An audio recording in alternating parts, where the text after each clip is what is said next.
Imagine being financially successful. You lose your job, yet you're required to continue paying child support at the rate of an income you no longer earn. Welcome to the Custodial Support Forum, where each episode we discuss issues related to one of the largest problems in America, child support. Hi, my name is Kai Patterson, and I'm your host. In this episode, we'll discuss the resources available to non-custodial parents that owe child support arrears. And we're going to discuss how to avoid the pitfalls within the child support system if you are a non-custodial parent.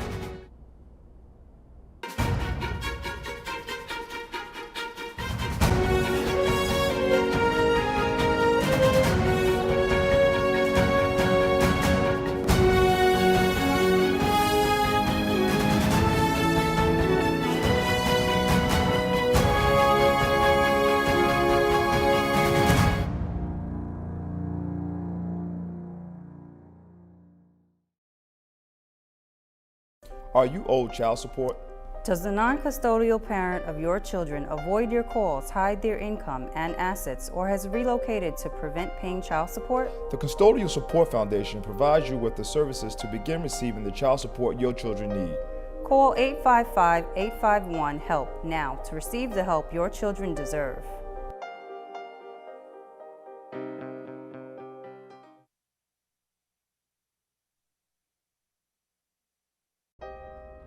Welcome. Today we're going to have a 2-episode, 4-part series related to non-custodial parents. To discuss these issues, I have Alexandra Stremler, who's a family law attorney with more than 19 years experience in child support related issues. I have Antoinette Dismukes, a custodial parent who's currently owed more than $62,000 in child support arrears. I have Ariel Shockett, who is a non-custodial parent that was required to continue paying child support at a salary rate which he no longer earned. And I have Daryl Yerberton, who is a non-custodial parent that has never owed child support arrears and yet still was not treated fairly as a non-custodial parent. Welcome. Thank you. Thanks, Thank Ken. you. You know, this is a very interesting topic. Should a non-custodial parent be required to pay child support if they are no longer employed? Yes. Yes. Yes, I would have to say yes. Why would you say yes? Because I am a custodial parent Okay. who is unemployed Okay. and who still have to take care of my son. So it shouldn't matter whether someone is employed or unemployed. At the end of the day, that child still have to be taken care of. Okay, so what you're saying is just because you're a custodial parent, you Why still have should a your... non-custodial parent be allowed to not be obligated to pay child support because they may be unemployed, whether it's male or female, because that custodial parent Okay. in which that child lives in that home with them, whether they are employed or unemployed, they still have to provide for that child. Okay. I'm going to have to agree with Antoinette and except say absolutely yes. Okay. A very strong absolutely yes. But I also understand that with a change in circumstances, that child support obligation needs to be modified in order to reflect the current income status. Okay. So, I would agree with that, but again, still the child still has to be taken care of, so you have to find a way. Right, but I do believe that unemployment is not an excuse for shirking your responsibilities. But I also know that there are mechanisms to make it doable so that everybody's contributing whatever piece of the pie they have towards the child. That's the goal. Okay. Ariel, it's my understanding that you were once married and were a hedge fund broker. You got a divorce, and your child support order required that you continue paying the same amount of child support that you were required to pay when you were working, even though you were no longer employed. Right. Tell us about this story. You know, my basic story is that I lost my job in the middle of the divorce trial. Okay. And so I was unable to file for a change in circumstance because the final order wasn't in place. So the order was in place already while you were going through your divorce. Right. Okay. And there was no opportunity for me to, I was unemployed for almost a full year. Okay. Before the You final were unemployed judgment, a year. before the final judgment of divorce came through. The judge kept saying that I needed to be unemployed a year and a half before I could apply, that there was case law that I could be unemployed for a year and a half before applying for a change in circumstance. And as a result, they put me in jail. Let me see if I understand this. Your original child support order was for $1,940 a week. That's child support and alimony. Okay, okay, got it. And yet, you were unemployed, Right. and you were still required to pay child support at that rate. Yeah, I mean, I'm currently on home arrest, Okay. and if I miss 2 weeks' payment, I could be rearrested, and I have absolutely no way to pay that amount. But now it's my understanding that you are now working, correct? Yes, I'm working. Okay. And I'm working, a low-paying job, and I'm looking for a higher-paying job. How much are you making roughly a week? After the garnishment and after the cost for the bracelet. No, the bracelet, just your regular job. the regular job, it's about $400 a week. So you make about $400 a week, yet you still have an order that requires you to pay $1,900 a week. Yeah.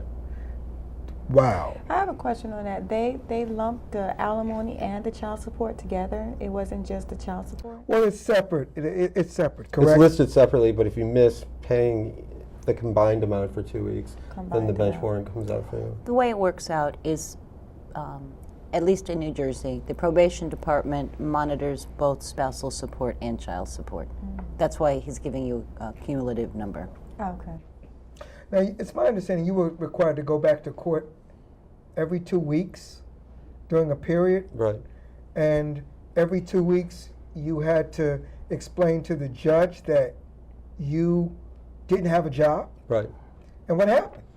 I had to convince the judge whether or not I was being coerced or punished, because you're not allowed to be punished, you can only be coerced, and I had to show him that I had no assets.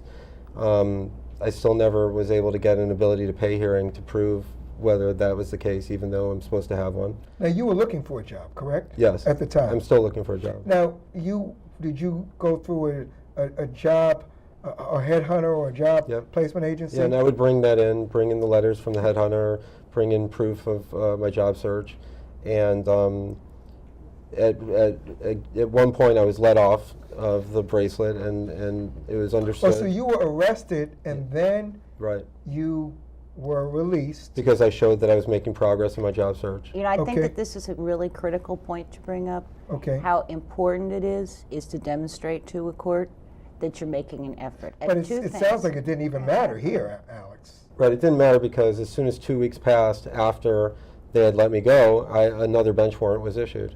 So even though you went and you got a job placement agency to provide third-party proof to confirm that you were in fact looking for a job, they were sending you on interviews, correct? Right. Yes. And you would bring that into the judge every 2 weeks. You were eventually arrested again. Yeah, I was rearrested. I was in what's called the work release program, where you go every night, sleep in the jailhouse, in the county jail every night. They let you out to work. And then just this past week, with the help of the Custodial Support Foundation, I was able to get on the home confinement. Wow. You know, that's an interesting, I mean, this is... That's very interesting. I mean, to hear that a judge would, if you're, you know, Not I have to reduce be, your I arrears. have to be Not to- fair. You okay. know, whether you're custodial or non-custodial, you have to have a humane aspect to this whole thing as well. And to have a non-custodial parent appearing every 2 weeks Every 2 in weeks. front of a judge, providing that they've been looking, that they're not yielding any result, and still get incarcerated, I think that's...